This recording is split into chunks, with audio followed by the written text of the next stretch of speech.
Hello friends, welcome to our YouTube channel civil services dream. तो friends, आज हम लोग जनरल स्टडी में हिस्ट्री के कुछ इंपॉर्टेंट क्वेश्चन डिस्कस करेंगे। तो आइए फिर इसी के साथ आज की वीडियो स्टार्ट करें। आज का फर्स्ट क्वेश्चन है, एक ही कब्र से 3 मानव कंकाल निकले हैं। तो किस जगह से ये निकले हैं? ऑप्शंस हैं सराय नाहर राय से, दमदमा से, मेहदहा से या फिर लंघनाज से। क्वेश्चन 1 का जो सही आंसर है वो है ऑप्शन बी, दमदमा से।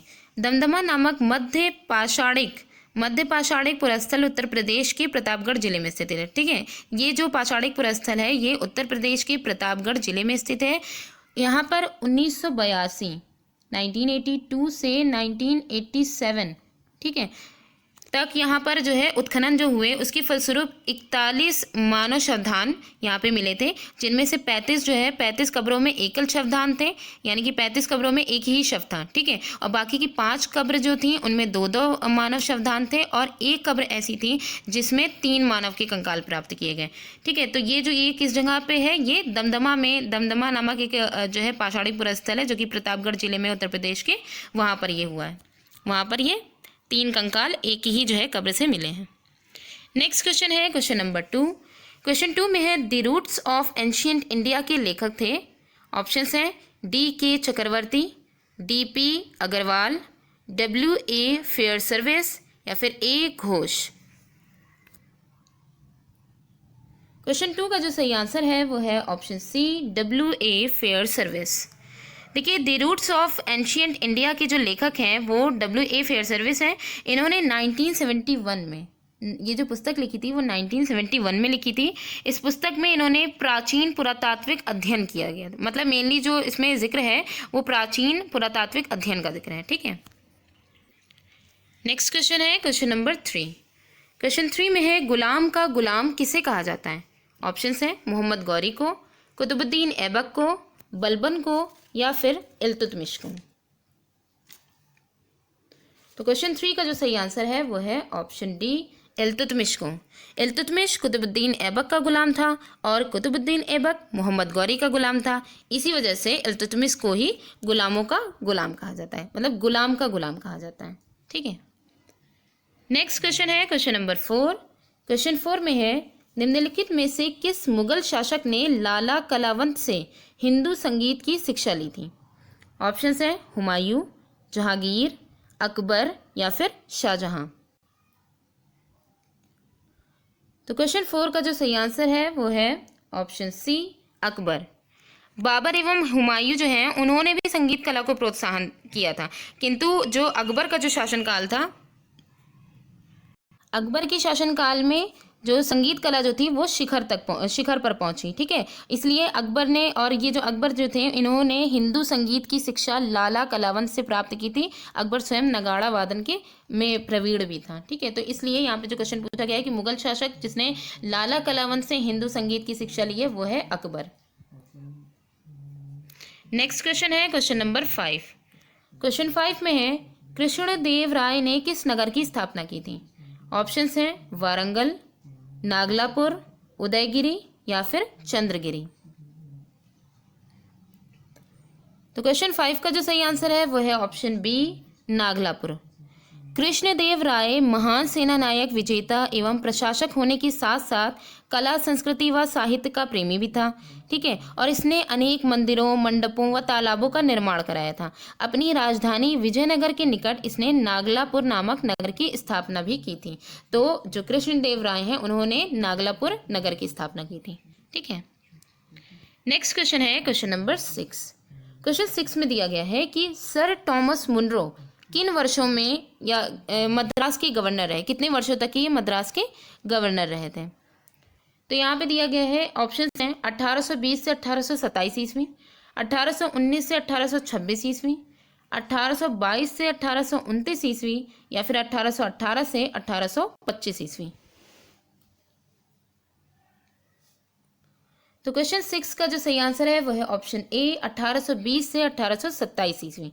तो पहले इनके बारे में थोड़ा सा जान लें कि अंग्रेजों द्वारा भारत में भू राजस्व वसूली जो होती थी उसके लिए एक रैयतवाड़ी व्यवस्था जो है लागू की गई थी। ठीक है, ये जो रैयतवाड़ी व्यवस्था है उसके जो जन्मदाता हैं वो सर टॉमस मुनरो और कैप्टन रीड थे। ये व्यवस्था तमिलनाडु, मद्रास, मुंबई के कुछ हिस्से, पूर्वी बंगाल, असम, दुर्ग के कुछ हिस्सों में ये जो है व्यवस्था जो थी वो लागू की गई थी। इस व्यवस्था के अंतर्गत ब्रिटिश भारत के भू क्षेत्र का 51% हिस्सा शामिल था इसमें। ठीक है, और ये जो सर टॉमस मुनरो हैं ये 1820 से 1827 तक मद्रास के गवर्नर बने रहे। ठीक है, तो इनका ये वाला पॉइंट सही है। नेक्स्ट क्वेश्चन है क्वेश्चन नंबर 7। क्वेश्चन 7 में है भारतीय गौरव का अंतिम सूर्य किसके ये जो टाइटल है, तो ये जो टाइटल है भारतीय गौरव का अंतिम सूर्य, ये किसके लिए प्रयुक्त हुआ है? ऑप्शंस है शिवाजी, पृथ्वीराज, राणा प्रताप या फिर हेमू। तो क्वेश्चन 7 का जो सही आंसर है वो है ऑप्शन बी, पृथ्वीराज। भारतीय गौरव का अंतिम सूर्य ये जो स्टेटमेंट है वो यूज हुआ है पृथ्वीराज के लिए।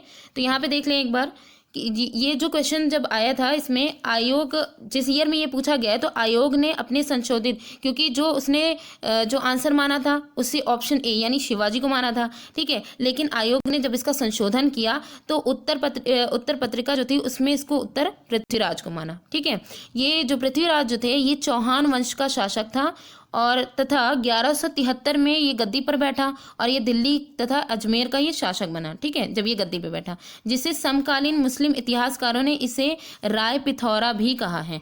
ये इसको जो है कि ये इस नाम से जो है इसको बुलाया गया। 1191 ईस्वी में तराइन का जब प्रथम युद्ध हुआ तो उसमें पृथ्वीराज ने मोहम्मद गौरी को बुरी तरह से परास्त किया, किंतु अगले ही वर्ष तराइन के दूसरे युद्ध जब उसमें हुआ तो मोहम्मद गौरी ने पृथ्वीराज को बुरी तरीके से परास्त किया। तो इसी वजह से हुआ ये कि उसी समय मतलब दूसरा जो युद्ध हुआ उसमें जो पृथ्वीराज जो था ये लड़ते हुए मारा गया। इस वजह से जो स्टेटमेंट यूज किया गया है, इसकी पराजय के पश्चात भारत में मुस्लिम साम्राज्य की स्थापना हो गई और तभी यहाँ पे कहा गया है कि भारतीय गौरव का जो अंतिम सूर्य है वो जो दूसरा जो युद्ध हुआ था यहाँ पे तराइन का जो दूसरा युद्ध हुआ था उसमें पृथ्वीराज जो मारा गया तो वहीं पे ही अस्त हो गया था। ठीक है, अंतिम सूर्य इसी को ही कहा गया। नेक्स्ट क्वेश्चन है क्वेश्चन नंबर 8। क्वेश्चन 8 में है लॉर्ड डलहौजी की विलय नीति का प्रथम शिकार निम्नलिखित में से कौन हुआ था? ऑप्शन है झांसी, सतारा, करौली या फिर संबलपुर। क्वेश्चन 8 का जो सही आंसर है वो है ऑप्शन बी, सतारा। लॉर्ड डलहौजी का शासनकाल उसकी विलय नीति के कारण विशेष तौर पर याद किया जाता है। विलय नीति का जो प्रथम शिकार हुआ था वो सतारा राज्य था। सतारा राज्य मतलब कि सतारा राज्य जो था उसका जो राजा था वो अप्पा साहेब था। ठीक है, उसने अपनी मृत्यु के कुछ समय पूर्व ईस्ट इंडिया कंपनी की अनुमति के बिना एक दत्तक पुत्र बना लिया था। मतलब कि उसने जो है अपनी मृत्यु से पहले डिसाइड कर लिया था कि कौन जो है उसकी गद्दी पे बैठेगा, तो दत्तक पुत्र उसने बना लिया। लॉर्ड डलहौजी ने इसे आश्रित राज्य घोषित कर दिया। फिर लॉर्ड डलहौजी जो गवर्नर उस समय था उसने जो है इसको इनके जो राज्य था उसको आश्रित राज्य घोषित कर दिया और फिर इसका विलय कर लिया। तो ये जो पहला जो शिकार हुआ है वो सतारा राज्य हुआ है। नेक्स्ट क्वेश्चन है क्वेश्चन नंबर 9। क्वेश्चन 9 में है देवबंद आंदोलन यूपी यानी संयुक्त प्रांत में किस वर्ष में आरंभ हुआ था? ऑप्शन है 1900 ईस्वी, 1888 ईस्वी, 1885 ईस्वी या फिर 1866 ईस्वी। तो क्वेश्चन 9 का जो सही आंसर है वो है ऑप्शन डी, 1866 ईस्वी। देवबंद आंदोलन विद्वान शाह वलीउल्लाह मुहद्दिस दहलवी से प्रेरित था। ठीक है, और एक दशक पहले उत्तरी भारत में असफल सिपाही विद्रोह के चलते, ये 1857 की जो क्रांति हुई थी, तो असफल सिपाही विद्रोह के चलते ही इस आंदोलन की शुरुआत हुई थी और इसकी जो टाइमिंग है ये 1866 से 1867 मानी जाती है। ठीक है, 1866 से 1867 में इसकी स्थापना हुई थी। नेक्स्ट एंड लास्ट क्वेश्चन है क्वेश्चन नंबर 10। क्वेश्चन 10 में है निम्नलिखित में से किसके विरोध में रविंद्रनाथ टैगोर ने अपनी नाइटहुड का परित्याग कर दिया था? ऑप्शंस हैं Rowlatt act, Jallianwala Bagh, Simon commission या फिर क्रिप्स मिशन।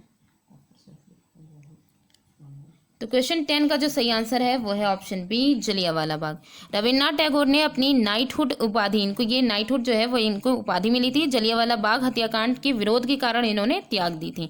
वर्ष 1915 में 1915 में रविन्द्रनाथ टैगोर को ब्रिटिश सरकार ने नाइटहुड या इसका मतलब होता है सर की उपाधि से अलंकृत किया था, लेकिन 1919 में ही जो जलियांवाला जो कांड हुआ है, ठीक है, तो जलियांवाले बाग का जो हत्याकांड हुआ उसके विरोध स्वरूप इन्होंने नाइटहुड की उपाधि ब्रिटिश सरकार को वापस दे दी थी। तो किसकी वजह से? जलियांवाला बाग हत्याकांड की वजह से। तो फ्रेंड्स, आज की वीडियो यहीं पे ही एंड होती है। Thanks for watching.